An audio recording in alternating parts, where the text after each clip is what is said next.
Hello everyone, hello Space Monkeys, hello BGNE fans.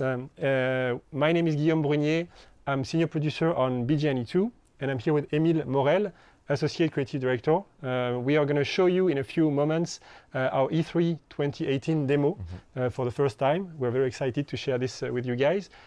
Here with us are Audrey, our level design director. She's going to be playing the demo for us, and she's joined by Johan, our lead QC. He's going to also be playing the game with us. Just before we start, this is an early build. As I said, we're very excited to share it with you, but consider everything you see as a work in progress, of course. So this is our E3 2018 demo. This is the version in which we added a lot of contribution from the community, but we'll see that in a few moments. So press the button, guys. Okay, so as I was saying, at E3 this year, we announced with Joseph Gordon-Levitt, we announced a partnership with Hit Record where our fans and everybody around the world can contribute to assets, art assets, music assets on the game. And Émile, since you worked a lot on this. We've been super happy with the result that we got from this collaboration, and we received a lot of assets, some graphical elements, some sound elements. And here you have a very good example of one of those elements that we integrated in this version of the demo. It's what we call the Moksha's Gate. It's actually a drawing that is been made by hybrids, who actually, for them, Moksha is very important. It's a legend, it's a myth, it's this mysterious gate floating in space, and they hope that one day they will be able to cross through that gate to maybe reach a safe haven. So hybrids who are considered, as slaves in this world actually dream about moksha, and they like to draw it on the walls, like you see on this image. And here. so this image has been made by the community. By the community, and and we're going to see more of them. More example of that in the demo. Exactly. Okay. Yeah. Okay, so BGNE 2 is an online action-adventure RPG that you can play alone or with your friends in co-op. And by the way, you can join in, join out anytime during the adventure so that you team up with your friends. Here, the demo today is going to be 2 players. So Johan, who just joined, is playing a hybrid monkey character that he completely customized, choose at the beginning of the game. Right? You choose your character at the beginning of the game, like any RPG, and you customize it with a weapon, with gear, etc. And Audrey is playing this female character that she also customized, and she customized it so that she looks like Shani in the she can look trailers. like Shani, exactly. So everyone is playing their own character. That's very important for us, right? You choose your character and you create your own character and your own path. Well, we can start progressing through this room. Maybe you can. So to give a bit of context about where the characters are at this point. So we are on the planet Soma, which is one of the main planets in the game, and more specifically, we are in Ganesha City, the city that we saw in our first trailer. And our 2 characters here, I've heard about some hybrids trafficking, some weird experiments taking place in this old abandoned temple. So at this moment, they are exploring this temple to discover some mysteries, and they actually don't know what they are going to find in this temple. We can easily imagine that they gathered information through their investigation, through their previous adventures, and they led to that place, but they don't exactly know what's going on. To happen, exactly. So before we continue, something that we want to point out is that what we want the players to live in BGNE 2 is the space pirate fantasy, right? We want you to live the life of a space pirate, and to make sure that we deliver this, we've defined what for us defines a space pirate. So we can even say a space pirate captain, right? Captain, you're right, exactly. So for us, a space pirate captain has a gun, so he can shoot. He or she has a sword to fight, to close combat fighting, and a jetpack. So these are the basic abilities that you're going to be using with your characters. So really basic. on top of these, on top of these, you can equip your Space Pirate Captain with what we call augments. Augments are kind of special abilities, special powers that you will collect as you play along the game, and you can equip those augments either on your gun, your sword, or even on your character. And you can combine them, to create kind of a specific deck. And these augments will really define the play style of your character. And you can shoot at your teammates. You can use those augments to annoy your teammates. So there's friendly fire with Exactly, augments. friendly fire with that.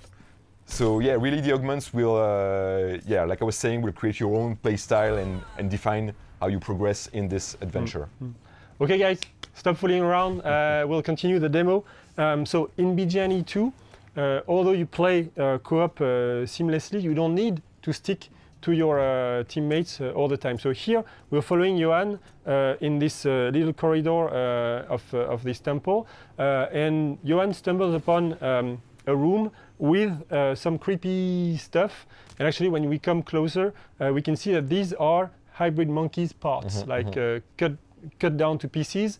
And what we like to say is that in this world of oppression, where citizens of the world are under a very strict control, then the pirates, they are rebelling against that established order, and they go about what they want to do, and they want freedom. Right?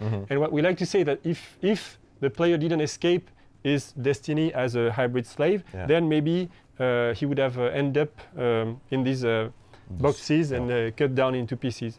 So that's to give a bit of context about the world we're living. So we're back on Audrey, who's playing the female character. Yeah, and she's arriving in this kind of creepy room where we have those scientists making some weird experiments, and she's going to use another specific equipment of the Space Pirates in our game. It's of course the spyglass. The spyglass allows you to scan your environment, scan also enemies, characters. And here Audrey is scanning those creepy scientists, and she sees that they are also equipped with specific augments. It's very important to say that augments can also be equipped on enemies and can totally change the way they will fight against you. One thing that's very key for us, and we need to repeat it again, it's enemies have the same abilities as the player. Exactly. So depending on the augments that the enemies are equipped with, they will behave totally in different ways, and you have to adapt your the way you fight them according to what they're equipped with. So for instance, Audrey has been seeing that the scientists had some healing bullets, that they will be able to heal the other enemies, so it will be important to take them down first.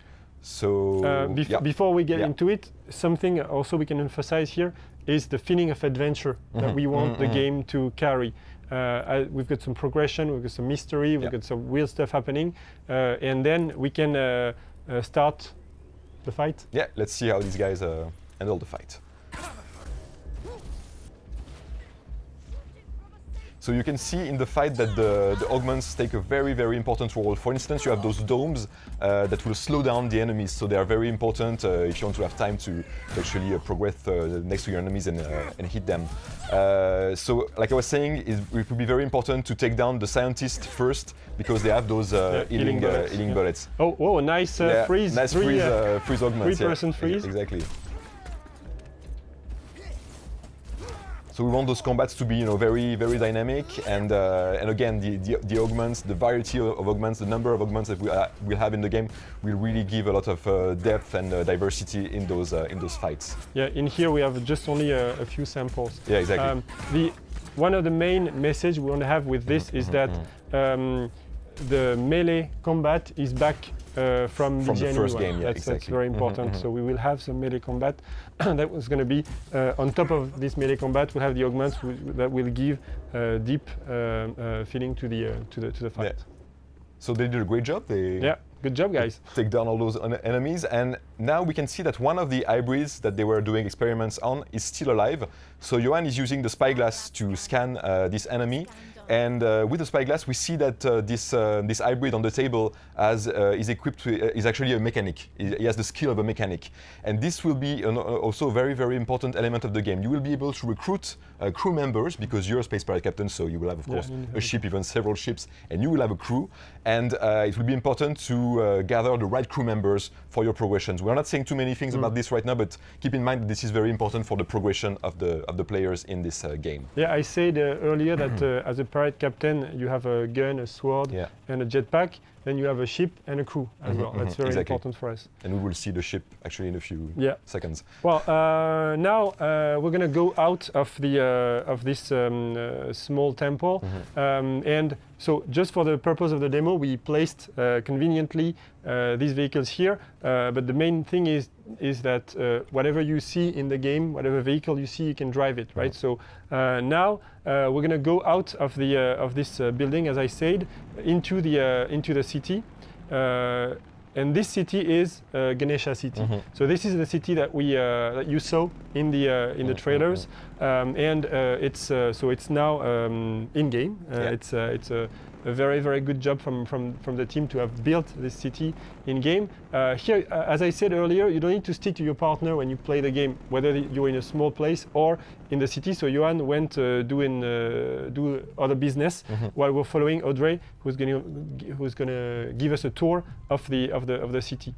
So here down these walls, you've got some shanty towns with hybrids are living. It's actually the lower part of the city is where the hybrids are living. Yeah. Here you see some. On the left. Yeah, on the left here. Actually, we've been seeing a lot of graphical elements that were also coming from our partnership with created by our community. And this one is a huge, of course, a huge fresco, a huge murals that has been made by a member of the community, and really it shows that our cities in the game are kind of a place for people to express themselves and put their own artworks. So you can expect a lot of places like that in the cities where huge artworks will be displayed and artworks created by our community, which is really something unique.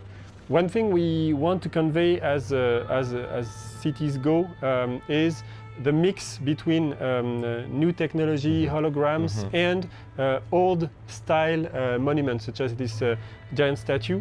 Everywhere you see, whatever you see in the city, you can land on it. There's no hidden wall or whatever. The whole seamless aspect of the city. And we're going to drive through it a bit more. But it's very key for us. Being a space pirate, what you want to be is free, right? I want to be free. That's what space pirates want. Then, to convey this freedom feeling, we have this seamless navigation through the city, and we'll see beyond. Here, you can see the traffic in the city being dense with the spyglass. Audrey can scan every entity here. So here, a police station. You can see close to the police station that there are a police ship, a big frigate, many traffic vehicles that you can scan, that you can drive, you can steal. This is a delivery spaceship. This is a temple, for example. We have some banks over here. So if you need some money, you can go and make some heist, for example, or just go and withdraw some money. Once you have the money, you can go and buy some new stuff, gear, augments, weapons in these shops. It's important to say that a huge city like Ganesha City is, of course, full of opportunities for space pirates. You can choose to attack those places, but you need to beware of the police. So Audrey is going to take another flying motorbike, and we're going to continue the tour of the city. So Audrey is going to drive through Main Street, Ganesha City. So in Ganesha City, we've got radio that's called Radio Cheetah, which is a pirate radio. Actually, we have this radio in most of the world because it's the radio that the space pirates are listening to. And what you're hearing right now has been created by the community. Exactly. They've been creating jingles, stingers for this space pirate radio called Radio Cheetah, and they've also been created. Of course, they've been creating some specific songs, rock and roll songs, and songs that really embody this, rebellious aspect that we want to have among the pirates in the game. So now we didn't do it in the first place, but let's take a moment to thank all the contributors for the work that you've done. It's an amazing really, job. Really good. Now we've reached this high bridge in Ganesha City. It's overlooking the giant Ganesha statue there. We're going to go up. Johan is here still. And we're going to take a moment now to walk you through the customization aspect of the ships. I think it's important to say that basically you can customize all aspects of your experience as a space pirate captain. And one of those aspects is of course the ships that will be very, very important for your experience.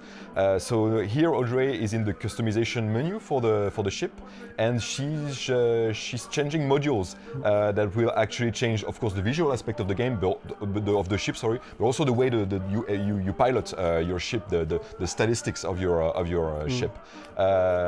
So you can change the different modules, the wings, the cabin, the engine. Then of course the equipment, the weapons that you put on your ship. And then you have what we call the cosmetic, customization. So you can change the colors, the patterns on your ship, and of course you can also place a pirate logo on your ship. Emblems. An emblem, yeah, exactly. So that's what she's doing now. So now Audrey is happy with this ship, and we see it in the game. So we can see Johan in the distance. Johan is actually having some trouble because he's been flying in the city and he got a bit too close from the famous Ganesha city. Most of the tourists, they actually come to witness to see this beautiful statue. And now the police arrived to actually prevent Johan to go too close from this statue. Because we've got city rules, there are right? rules, exactly. And you cannot do anything you want. And if you break these rules, then the police is coming after you. Exactly. So Johan is in a bit of trouble, and Audrey has arrived to help him take down all these police ship. And if you take a look around, you will also see that there is a big frigate, a bigger ship owned by the police, and this one is actually too big to be destroyed by the player because they are not equipped with the right equipment on their ships. So they have to take down those small ships and try to escape. What's really important also is that we've been talking about the augments. The ships will also be equipped with augments. Yeah. For instance, you will be able to have some healing missiles to heal your partners in co-op. Exactly. So this will also give a lot of depth with those spaceship battles. And here we're seeing an example of a dogfight, of course, but you also have to imagine that you will have much more bigger, battles involving motherships. We will see a mothership later. And you have to imagine that you will be able to fight also with those motherships. Can you guys go close to the big statue so that we can see just the size of it? Yeah, it's huge. Wow. Thank you see very the detail much. On the statue. Nice. It's amazing. Yeah. So now that this fight against the police is come to an end, they are not going to attack the big frigate because they don't have the skill set yet. Destroy it yet. Yeah. So what we're going to do is. Earlier in the gameplay, Audrey parked her mothership, which is a ship much bigger than this one, a few thousand kilometers away from where we are. So we're going to go there, and don't worry, it's going to take no time because we are at very, very big speeds. Whoops, nice. So we're going to fly over Ganesha City. So that's the streets where we were just in before, and they are still here bustling with life as we depart. Here we're going to go up the atmosphere in the direction of Audrey's ship, and here that's the moment that's very important for me, and I like to do it. I want to remind everybody watching that a few minutes ago, maybe 10 minutes ago, we were inside a small temple fighting some weird scientists and in close quarter combat. Then we hopped on a motorbike, flew through the city, through the traffic, had a fight with the police of the city over the Ganesha statue, and now we are a few thousand kilometers away, like this, in no time. And that seamless transition between different scales is what makes BGNE so special. On top of these scales, we've got systems that are crossing each other, right? We've got the police, we've got the ship system, we've got everything that's coming together in the same shard of gameplay. That's really what we want to point out, and that's what we think BGN 2 is going to be very special to play. And things are still running in real time. It's important to say that, like you were saying, the city is still active. Exactly. Everything is still running. And the planet below is there. We can go anywhere on the planet. We can even go to other planets. So here, Audrey is going to get out of the spaceship. On the character, you see a small shield effect. That's very work in progress. It's going to be better looking, sir. But for the consistency of the world, we wanted to make sure that you can get out of your spaceship without dying from the lack of air. So there's some kind of nano suit or something like this to allow you to be outside of your ship, even if there's no air to breathe. And on the planet, we can see another good example of actually creations from our community via HitRecord. These creations are mysterious geoglyph. So this is a monkey, of course, and those geoglyphs will be actually, some of them actually will be some hints for some treasures, hidden on the planet. So you will be seeing those geoglyphs as you fly in space, on the planet, and you will have to go closer to the ground to actually find where a treasure could be hidden near those mysterious geoglyphs. These kind of elements are really critical for us because, as I said earlier, BGN 2 is all about the different scales, and we need players, gamers to be attracted by elements at different scales. So here you're flying through the universe with your spaceship. At the scale of the city, at the scale of the planet, you will be attracted by this giant stuff, and you will be attracted to go and to see what's at the tip of the tail, and maybe you'll find a dungeon, or maybe you'll find a village, or whatever. Audrey, if you want to look down at Ganesha City with your spyglass, so here we can have the information is Ganesha City. Yeah, we can even see the statue. It's very small, but it's still there. It's here. The big Ganesha statue is here. So it's still rendered by the engine, Voyager engine, the engine that we're making for this game. Look, it's still here, and Johan could be in the city as we look down at it from this distance. There are other cities that you can have information on, and if we, that's fine. Oh, thank you, Audrey. So now it's what we want to show here is our universe map. Universe map, right? exactly. Universe map. So the specificity is that this is not a 2D image. This is the 3D rendering of the planet. So what we're showing here is actually the same geoglyph that we showed in the first place. You can see Ganesha City. You can see we've added for your convenience a lot of icons to show you where you've been, icons to show you where you haven't been. If we zoom back, we see that Ganesha City is actually at the tip of a continent that is looking like India. If we go on the other side of the planet, yes, thank you, Audrey. We see that this part of the planet is much less, it's much more hostile. And if you want to give some it's actually, it comes from the very specific ecosystem that we have on Soma. Soma is actually a moon rotating around a gas giant, and one side of the planet, the side where Ganesha City is always turned toward this gas giant, so protected by this huge planet, and this side here is always turned toward space. So it's frequently bombarded with huge meteorite showers, breaking the ground of the planet and creating these huge craters, basically. So if you want to zoom back, Audrey, again, here we have the planet scale, so we can still see we are in the universe map. We can zoom back again. So this is the Deus subsystem scale. You can see Deus, the big gas giant, Soma, the planet where we were, and Chandra, who is the another location for us.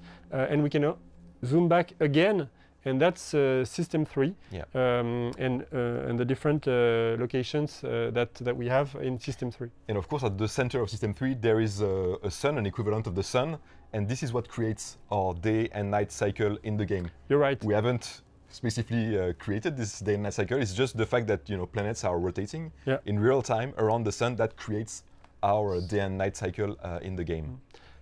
If you want to come back to the player's view, thank you, in no time. Thank you very much. Now, Johan is still around, I think. Yes, he is. We can see him. And as I said in the first place in the demo, you don't need to stick together at the very small. You play co-op, right? You don't need to stick together in a dungeon. You don't need to stick together in a city, but you don't even need to stick together in the universe. So you're still in the same game universe, but you can go away from your partners and join back again when you need to. So here, Johan has started to leave the atmosphere of Soma, and as you saw, as soon as Johan left the atmosphere, the fire and flame effect on the air friction. The air friction is not there anymore. So now the speeds that Johan can reach are really limitless, actually. Exactly. So that's what we wanted to share with you today. It was really a pleasure to comment this demo. Stay tuned for more. I'm going to want to wrap things up, saying that what we are trying to do with BGNE2, as we said, we want you to live the fantasy of a space pirate, your space pirate, your own space pirate. We want this to be a completely seamless experience where you can go wherever you want, whenever you want, and to play with all the systems that we have implemented in the game. And in the end, we want to make Ubisoft their own space opera. That's what drives us. Yeah. So stay tuned for more. We hope you enjoyed the demo. Thanks, the demoist. Thank you very much, and see you soon. Thank you.